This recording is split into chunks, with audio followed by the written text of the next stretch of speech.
Ben, on attaque tout de suite la chronique de Philippe. Hé, camarade, t'as pas 100 balles? Sud Radio Rugby. Des millions, vous êtes charmante. Vous voyez ce que ça fait déjà 1 million, Armina? Où est l'argent? Où est l'argent? C'est mon peu de mort, c'est rien, c'est rien. Bonne nuit, Philippe. Faites de beaux rêves. Je n'étais rien et voilà qu'aujourd'hui je suis le gardien du sommeil de ces nuits. Je l'aime à mourir. Mais qui aimes-tu à mourir, C'est magique. Philippe? Là, c'est. Mais à chaque fois, ça me fait C'était quelque pour chose. qui que tu as chanté comme ça? C'était pour les auditeurs, pour la France et puis un peu pour le monde. Dans le Loft Depuis Music. qu'on est. Pardon? Dans le Loft Mais Music, tu pensais à Yvan qui en qui joue quand chantant même, comme et ça, ça c'est beau. Bien sûr. Ouais, Et c'est ça. Mais tu pensais au monde, Bah, c'est en fait, à tes fans. c'est la diaspora toulousaine là, qui se retrouvait en studio avec Yvan. Ah oui, et du coup, tous tes fans dans le monde maintenant écoutent cette reprise qui est bientôt disponible dans les bacs de Félix Manguero, Ouais. de Francis Les bacs à Cabrel. sable. Ouais, bac à sable, effectivement. Au bac à huîtres aussi. Félix Manguero, un petit point avec évidemment la chronique de Philippe tous les vendredis soirs à la mi-temps du match, autour aujourd'hui de l'impact de l'écologie sur le rugby professionnel. Comment le rugby professionnel doit s'adapter? C'est la question qu'on doit se poser. Et surtout, y a-t-il un risque de voir, puisque c'était quand même la question de base, de ne plus voir du rugby la nuit, par exemple, dans les championnats professionnels en top 14 et en Pro D2, Philippe? Alors, c'est un risque à très court terme qui peut faire loi et puis ensuite se propager de façon plus généralisée. Je crois que cet hiver, tout le monde est assez inquiet sur nos capacités d'énergie et le sport fait toujours office on va dire, de variable d'ajustement. Soupape, ouais. C'est pas une nécessité. Donc, on essaie d'arbitrer ce qu'on peut arbitrer avec le sport en priorité. De façon générale, on voit quand même la pression qui augmente sur le monde du sport par rapport à tous ces enjeux. On a parlé samedi dernier de la polémique autour de la conférence de presse du staff du PSG et de son joueur Kylian Mbappé pour la fameuse blague de très mauvais goût sur le char à voile. Et on voit les réactions que ça a suscité. Aujourd'hui, de façon générale, le sport plus que jamais doit être exemplaire et on demande des comptes en permanence aux équipes et aux grands sportifs. Donc, il est clair que les enjeux environnementaux ayant pris une place considérable, le sport va devoir être irréprochable, puisque vu les sommes d'argent qui sont en jeu, la population, les gens qui aiment le sport, qui aiment les sportifs, sont en droit de demander en contrepartie une exemplarité. Et le rugby, pour moi, va pas y échapper.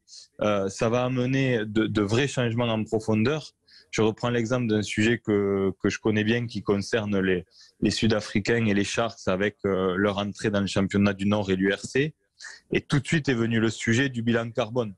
Alors après, il faut aussi essayer de prendre un peu de hauteur et de réfléchir et de pas tomber dans l'hystérie collective. Le problème de la communication de masse aujourd'hui, c'est le buzz et c'est le manque de possibilités d'approfondir la discussion et d'expliquer les choses. On n'a pas le temps d'expliquer, donc il y a des postures. J'ai vu beaucoup de critiques sur l'entrée des Sud-Africains dans le championnat du Nord, par exemple, au sujet du bilan carbone.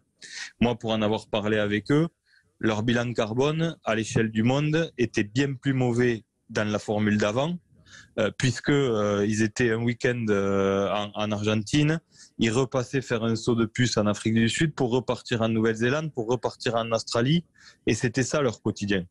Aujourd'hui, je pense que l'organisateur a pris conscience des enjeux de communication et des enjeux environnementaux pour mettre en place des choses intelligentes qui permettent aux équipes de rester longtemps sur les territoires et de pas beaucoup voyager. Ça, c'est un exemple concret d'adaptation dans le monde du rugby. Et puis, ça va se propager, ça c'est certain, sur le regroupement de matchs, sur les phases finales par exemple. On voit émerger l'initiative de l'EPCR pour regrouper aussi les demi-finales de la compétition européenne, comme ça se fait en top 14. Donc tout ça va être scruté et ça va venir dans une politique générale de réduction de l'empreinte carbone.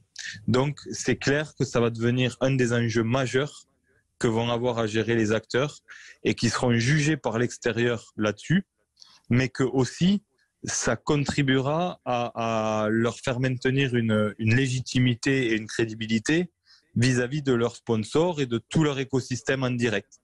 Voilà, donc c'est des mentalités qui doivent changer, qui sont déjà en train de changer. Les acteurs ont vraiment pris conscience de ces enjeux-là, mais on est dans un monde qui bouge vite à ce niveau-là. Ouais. Qui bouge vite et le rugby va devoir s'adapter et en soi c'est une bonne chose, Philippe, on est d'accord là-dessus. Bien sûr, c'est une bonne chose, mais je le répète, le rugby devient un sport majeur et comme on aime ce sport, on en est heureux, mais il faut accepter les contreparties qui vont avec. On a des joueurs qui sont de vraies stars, on a une équipe nationale, si on reste à l'échelle du territoire, qui performe et qui est reconnu et qui est regardé. Et puis à l'échelle du monde, le rugby a aussi une vraie place et un rôle à jouer au même titre que le sport et les sportifs. Mais vous savez, on a eu le débat sur des sujets complètement différents, sur la position de certains sportifs sur la guerre en Ukraine, sur la position des sportifs sur les enjeux écologiques, etc. Et on demande, on s'en rend compte, beaucoup aux sportifs, on leur demande de prendre position. On leur demande, ils peuvent plus dire j'ai pas d'avis. On leur demande un avis. Et donc l'avis, il est simple, c'est qu'on les oblige à dire qu'ils sont pour une planète améliorée. Donc l'enjeu, il est très clair et la pression populaire amène le sport à bouger vite et ça, c'est intéressant. Merci beaucoup Philippe.